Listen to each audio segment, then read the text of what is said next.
पीछे आ जा काशिफ, काशी आ जा, काशी पीछे आता रहा,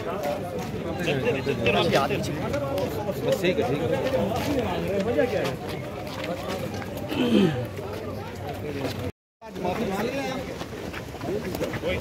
सब आपके खतरनाक हो गए होंगे तो इसीलिए इतनी सिक्योरिटी लगाई हुई है। वो जेल में जाके और खतरनाक हो जाए। सर हमारे सवाल का भी जवाब दे दे।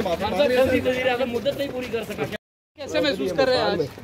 मुल्तान का भी, मुल्तान का इंशाल्लाह अच्छा होगा। कल तो बड़ा जबरदस्त हुआ। मतलब आज तो बड़े मुतमईन लग रहे हैं आप।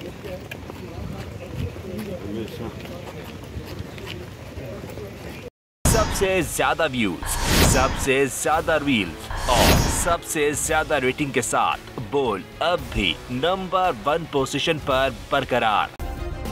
सब्सक्राइब करें और बेल दबाएं ताकि कोई खबर रह न जाए।